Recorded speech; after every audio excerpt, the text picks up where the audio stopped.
El día de ayer hablábamos del oficio del pastor o anciano docente, que es uno de los 3 oficios especiales de los cuales estaremos hablando en estos días. El día de hoy hablaremos de los ancianos gobernantes o también conocidos como ancianos de iglesia. Este oficio es clave en nuestra forma de gobierno presbiteriana y ya en otras ocasiones se ha abordado su referencia a este gobierno a través de ancianos. Aunque esta figura es clave en la forma de gobierno presbiteriana, lo más importante como iglesia siempre será la predicación fiel de la palabra. Es por esto que encontramos iglesias con crecimiento que no cuentan con esta organización. Sin embargo, para nosotros como presbiterianos, esta forma de gobierno la obtenemos de testimonios bíblicos en la organización de la iglesia primitiva. En el Nuevo Testamento tenemos 2 palabras que hacen referencia a este oficio y son las que traducimos como anciano u obispo. En Hechos 20, versículo 17 y en el versículo 28 nos dice: enviando pues desde Mileto a Éfeso, hizo llamar a los ancianos de la iglesia. Por tanto, mirad por vosotros y por todo el rebaño en que el Espíritu Santo os ha puesto por obispos, para apacentar la iglesia del Señor, la cual Él ganó por su propia sangre. Entonces, en estos 2 versículos vemos cómo Pablo llama a los ancianos y les dice que fue el Espíritu Santo quien los puso por obispos. La palabra que traducimos como obispo tiene la idea y tiene su raíz en un supervisor. Así que la obra del anciano es la de cuidar, la de vigilar el rebaño. Con esta figura de rebaño, el anciano de iglesia también tiene una función pastoral. Por esto, el verdadero sentido de pastorado en la iglesia es en el conjunto de ancianos, docentes y gobernantes, el pastor y los ancianos de la iglesia. Los ancianos de iglesia deben tomar las medidas necesarias para asegurarse de que la enseñanza en la iglesia sea bíblica. Los ancianos además determinan quiénes pueden ser admitidos como miembros.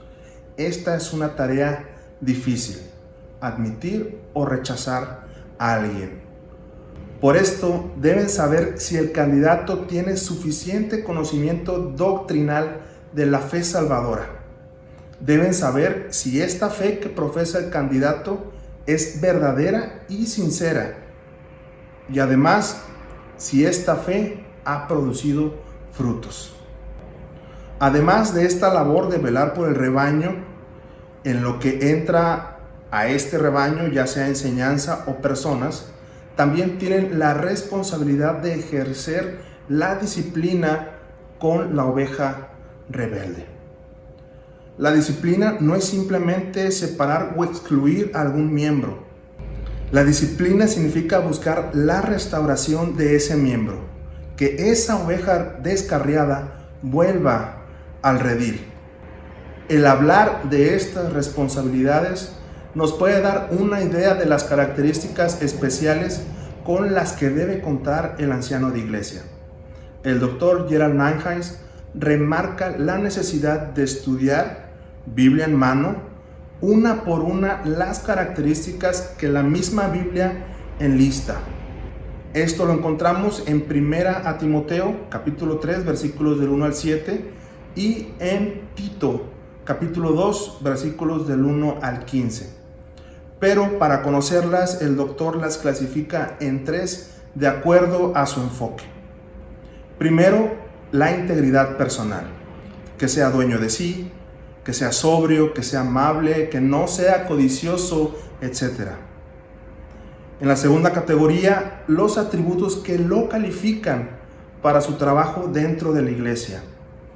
Aquí entra que tenga experiencia en la fe, que gobierne bien su casa, que sea apto para enseñar y que sea retenedor de la palabra. Y por último, las características que lo relacionan con el mundo, con su ambiente social. Aquí encontramos que sea hospedador, que sea de buen testimonio para con los de afuera, que no sea dado al vino, que sea marido de una sola mujer.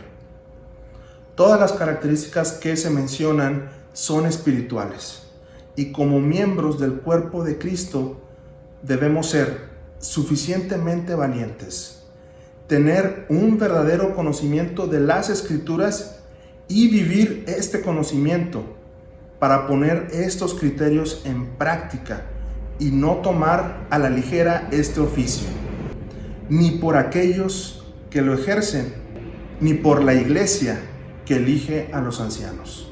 Que el Señor les bendiga.